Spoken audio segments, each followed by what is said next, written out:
मैं डॉक्टर भामा अग्रवाल राजीव गांधी राजकीय महिला महाविद्यालय भिवानी की ओर से हिंदी की इस कक्षा में आप सबका स्वागत करती हूँ, अभिनंदन करती हूँ। आइए प्यारे बच्चों, आज हम कृष्ण काव्यधारा के सर्वश्रेष्ठ कवि सूरदास जी द्वारा रचित बाल लीला के पदों का अध्ययन आरंभ करते हैं। नंदराई के नवनिधि आई, माथे मुकुट स्वर्णमणि कुंडल, पीत वसन भुज चारी सुहाई, बाजत ताल मृदग जंत्र गति, चर्ची अर्गजा अंग चढ़ाई, अक्षत दूब लिए ऋषि ठाड़े, वारणी बंधन वार बंधाई, चिरकत हरद दही ही हरसत, गिरत अंक भरी लेत उठाई, सूरदास सब मिलत परस्पर, दान देत नहीं नंद अघाई। प्रसंग। प्रस्तुत पद हमारी हिंदी की पाठ्य पुस्तक मध्यकालीन काव्य कुंज में कृष्ण धारा के सर्वश्रेष्ठ कवि सूरदास जी द्वारा रचित बाल लीला से लिया गया है। संदर्भ। इस पद में लोक परंपरा और लोक रीति का निर्वाह करते हुए श्री कृष्ण के जन्म उत्सव के अवसर का उल्लेख कवि ने बड़े ही भावपूर्ण शब्दों में किया है। वे कहते हैं कि व्याख्या से पहले बच्चों शब्दों के अर्थ। नंद राई, नंद बाबा, राई महाराज, के नौ निधि खजाने आई आ गई है कि नंद बाबा के घर श्री कृष्ण के रूप में 9 निधियों का जन्म हुआ है। अब वो कैसे दिखाई दे रहे हैं, देखिए। माथे मुकुट, माथे पर मुकुट ताज है। आप बच्चों जानते हैं कि उनके माथे पर मोर पंख का मुकुट होता है। स्वर्ण मणि कुंडल, स्वर्ण कान, मणियों वाले, कुंडल कानों की बाली, कि उनके कानों में मणियों वाले कुंडल शोभा पाते हैं। पीत पीले रंग का वसन वस्त्र, उनके शरीर पर पीले रंग का वस्त्र है। भुज चारी सुहाई, भुज भुजाएं, बाजू हाथ, चारी चार, शोभाई शोभा पाती है कि उनके शरीर पर 4 भुजाएं शोभा पा रही हैं। बाजत बज रहे हैं, ताल मृदंग जंत्र गति, ताल बाजा, मृदंग भी एक प्रकार का बाजा और जंत्र भी बाजा, यानी नाद आवाज करने वाले वाद्य यंत्र गति मधुर गति से बज रहे हैं। चर्ची लेप चढ़ाना। अर्गजा होता है बच्चों जो हमारे समाज में हल्दी चंदन आदि को मिलाकर उबटन बनाया जाता है, उसको अर्गजा बोलते हैं। अंग शरीर के भागों पर चढ़ा दिया है कि श्री कृष्ण के शरीर पर चंदन हल्दी आदि का उबटन बनाकर उसका लेप चढ़ा हुआ है। अक्षत दूब लिए ऋषि टाड़े, अक्षत माने होते हैं चावल, दूब कोमल और हरी घास, लिए हाथ में लिए हुए, ऋषि मुनि ठाड़े खड़े हुए हैं कि अनेक ऋषि मुनि मंत्र उच्चारण कर रहे हैं और उनके हाथ में चावल तथा दूब है। बारणी दरवाजों पर, बंधन वार, आम के पत्ते और फूल से बनाई हुई लड़ी जो दरवाजों के ऊपर लगाई जाती है, बंधाई बांधी जा रही है कि श्री कृष्ण के जन्मोत्सव को मनाने के लिए घर के दरवाजों पर आम के पत्ते व फूलों से बनी हुई लड़ियां बांधी जा रही हैं। छिरकत हरद दही ही हर्षत, छिरकत छिड़क रही हैं। हरद हल्दी, दही दही, हिय हृदय, मन में हर्षत प्रश्न होकर कि गोकुल की स्त्रियां अपने मन में अत्यधिक खुश होकर हल्दी और दही का छिड़काव कर रही हैं और गिरत अंक भरी लेत उठाई। और जब श्री कृष्ण लड़खड़ाकर चलते हैं, गिरत गिरते हुए अंक गोद भरी भरकर लेत लेती हैं उठाई उठा। कि जब चलते हुए श्री कृष्ण लड़खड़ाकर पृथ्वी पर गिरते हैं तो गोकुल की स्त्रियां उन्हें बड़े प्यार से, भाव से अपनी गोद में उठा लेती हैं। सूरदास सब मिलत परस्पर, सूरदास कहते हैं सब के सब, यानी गोकुल के ग्वाल बाल प्रजा गोपियाँ आदि सब मिलत मिलकर परस्पर आपस में, कि सूरदास जी कहते हैं कि पूरा गोकुल मिलकर आज श्री कृष्ण के जन्म के अवसर पर आनंद उठा रहा है। और दान देत नहीं नंद अघाई, दान दान देत देते हुए नहीं नहीं नंद नंद बाबा अघाई तृप्त होते हैं, संतुष्ट होते हैं। और आज नंद बाबा दान देकर भी संतुष्ट नहीं हो रहे हैं, अर्थात उनकी इच्छा है कि मैं इतना दान दूं कि कोई भी श्री कृष्ण के इस जन्म के पावन अवसर पर गरीब ना रहे। एक बार फिर बच्चों इस पद की व्याख्या। श्री कृष्ण के जन्म उत्सव का उल्लेख करते हुए सूरदास जी कहते हैं कि नंद बाबा के घर श्री कृष्ण के रूप में 9 प्रकार के खजानों ने, नवनिधियों ने जन्म ले लिया है। उनके माथे पर ताज है, उनके कानों में मणियों के कुंडल हैं, शरीर पर पीतांबर है और 4 भुजाएं सुशोभित हो रही हैं। उनके घर अनेक प्रकार के बाजे बज रहे हैं और हल्दी चंदन का उबटन बनाकर उसका लेप उनके शरीर को लगाया जा रहा है। इस अवसर पर अनेक ऋषि मुनि हाथ में चावल और हरी कोमल घास लेकर मंत्रों का उच्चारण कर रहे हैं और नंद बाबा के घर के दरवाजों पर आम के पत्तों और फूलों की बंधनवार लड़ियां बांधी जा रही हैं।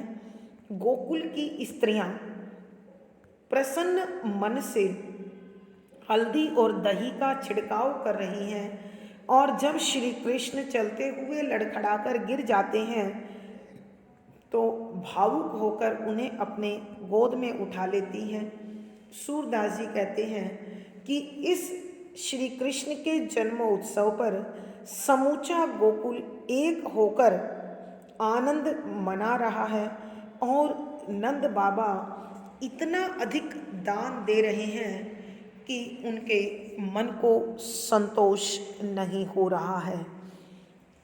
भावार्थ, सूरदास जी बताना चाहते हैं कि श्री कृष्ण के जन्म उत्सव का आनंद अद्भुत और अपार है। शुद्ध साहित्यिक ब्रज भाषा का प्रयोग है, वात्सल्य रस है, माधुर्य अथवा प्रसाद दोनों गुण लिखे जा सकते हैं, क्योंकि श्री कृष्ण एक सामान्य बालक न होकर ईश्वर का अवतार है। यहाँ लक्षणा शब्द शक्ति है, तुकांत छंद और गेय शैली है। अलंकार देखिए बच्चों, अनुप्रास, रूपक, अतिशयोक्ति, विशेषोक्ति, क्योंकि जन्म उत्सव का अवसर पर जो कार्य किए जाते हैं उनका वर्णन है, इसलिए विशेषोक्ति आदि अलंकारों का सुंदर सटीक प्रयोग हुआ है। नेकु गोपाल ही मोंको देरी देखऊं वदन कमल नीके करी ता पाछे तू कनिया लेरी अति कोमल कर वदन सरोरुह अधर दसन नासा सोहेरी लटकन शीस कंठमणि भ्राजत मनमत कोटि वारणे गेरी वासर निशा विचारती हो सखी यही सुख कभऊ न पायो मैरी निगमनी धन सनकादिक सर्बस बड़े भाग्य पायो हैं तैरी जाको रूप जगत के लोचन कोटि चंद्र रवि लाजत भैरी सूरदास बलि जाई जशोदा गोपनी प्राण पूतना बैरी। प्रसंग पूर्ववत। संदर्भ, यहाँ बाल श्री कृष्ण के शिशु रूप का अत्यंत सुंदर और महिमामयी वर्णन किया गया है। व्याख्या। व्याख्या के साथ बच्चों शब्दों के अर्थ। नेकु। नेकु का अर्थ है बहुत थोड़ी देर के लिए, थोड़ी सी देर के लिए। गोपाल ही श्री कृष्ण को मौको मुझे देरी दे दे री हे सखी। यहाँ गोकुल की एक स्त्री माता यशोदा से आग्रह करती है कि हे सखी, तू थोड़ी देर के लिए श्री कृष्ण को मेरी गोद में दे दे। देखूं वदन कमल नीके करी, देखूं मैं देख लूं।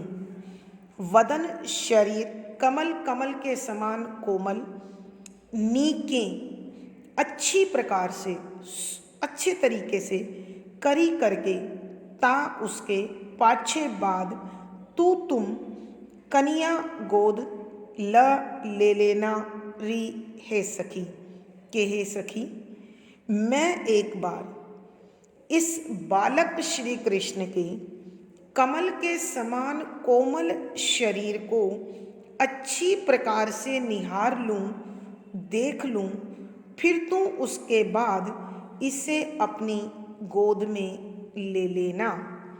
अति कोमल कर वदन सरोरुह, अति अत्यधिक, कोमल नरम मुलायम, कर हाथ, वदन शरीर, सरोरुह अर्थात कमल, सर माने तालाब, रूह तालाब की आत्मा अर्थात कमल का फूल, अधर होठ, दसन दांत, नासा नाक, सोहई सुशोभित, री हे सखी, हे सहेली देख।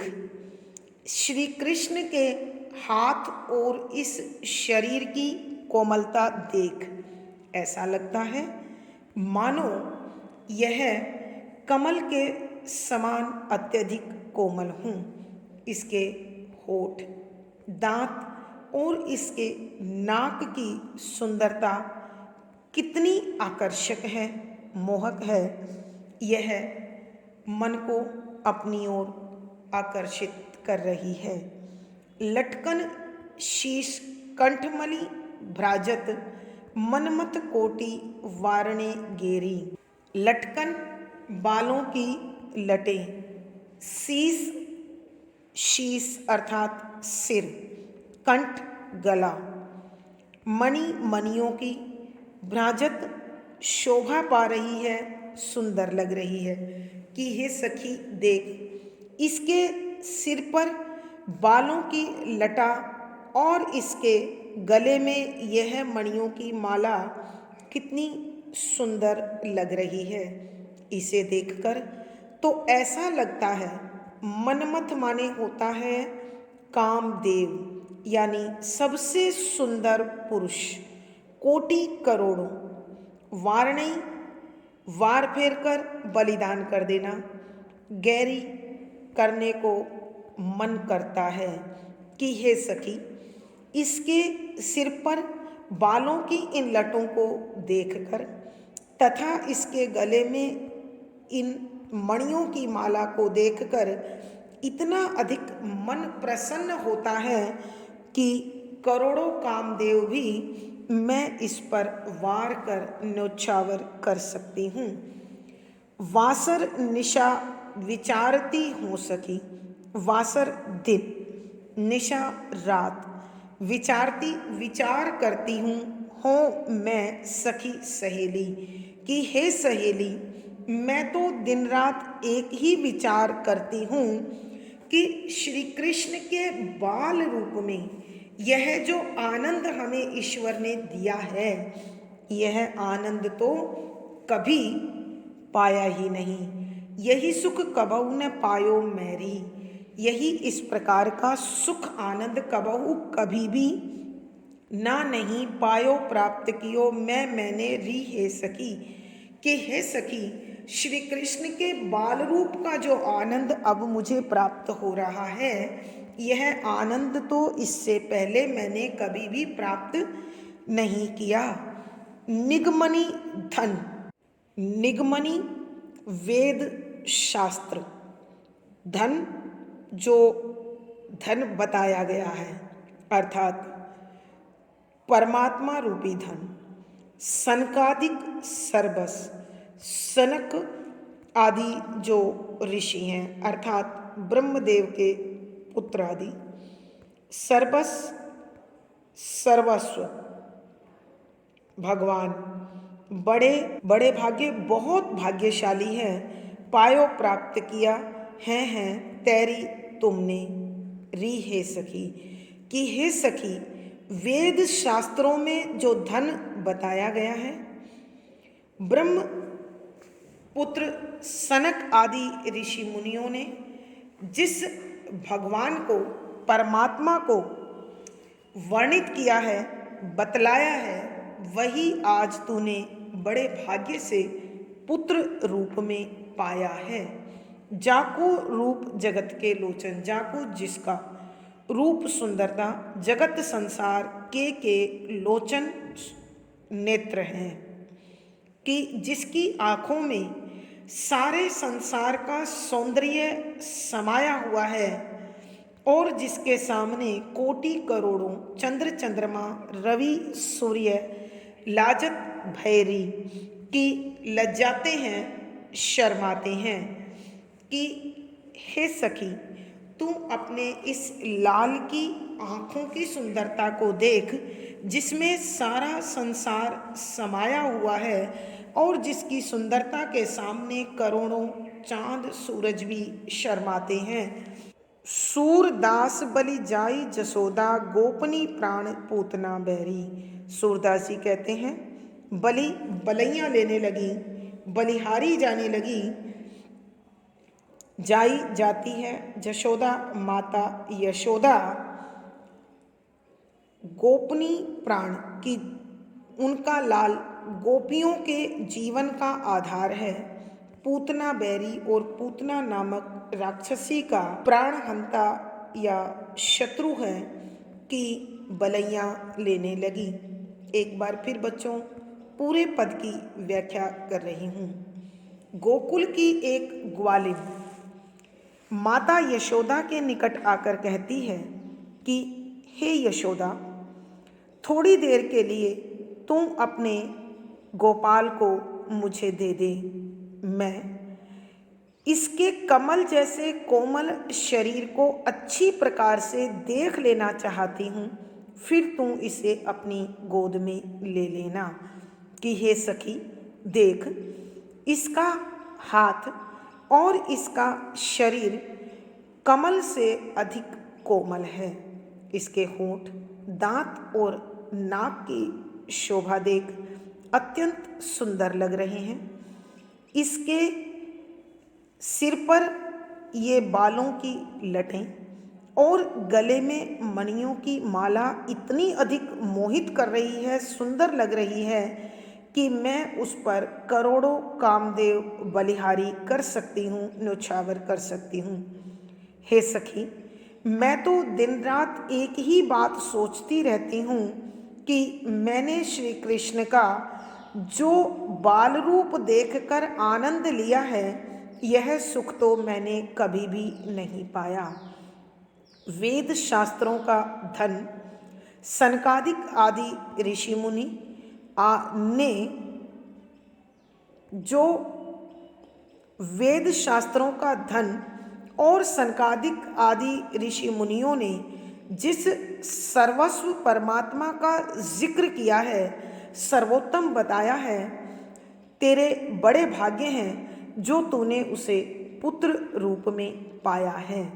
कि हे सखी देख, इसकी आँखों की सुंदरता, इसमें सारे संसार का सौंदर्य समाया हुआ है और इनकी सुंदरता के सामने तो करोड़ों सूर्य और चंद्रमा भी शर्माते हैं। सूरदास जी कहते हैं कि माता यशोदा अपने पुत्र श्री कृष्ण जो गोपियों के जीवन का आधार हैं और पूतना के सहारक हैं, पूतना के शत्रु हैं, कि भाव विभोर होकर बलैयाँ लेने लगी, नज़र उतारने लगी और उस पर बलिहारी जाने लगी। भावार्थ, कवि के कहने का भावार्थ यह है कि माता यशोदा और गोपियाँ श्री कृष्ण के इस दैवीय रूप को देखकर अत्यधिक प्रसन्न हैं, खुश हैं। शुद्ध साहित्यिक ब्रज भाषा का प्रयोग है। शुद्ध साहित्यिक ब्रज भाषा का प्रयोग है। लक्षणा शब्द शक्ति है। वात्सल्य रस और प्रसाद गुण है। तुकांत छंद और गीत शैली है।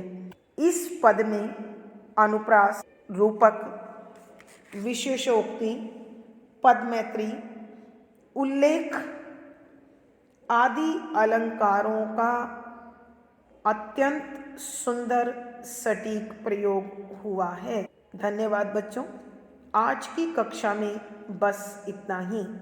अगली कक्षा में फिर मुलाकात होगी। आशा है आपको सारा विषय बहुत अच्छा भी लगा होगा और बहुत अच्छे तरीके से समझ भी आ गया होगा। वीडियो को लाइक करें, शेयर करें और समय पर अपने अध्ययन सामग्री प्राप्ति हेतु चैनल सब्सक्राइब करें।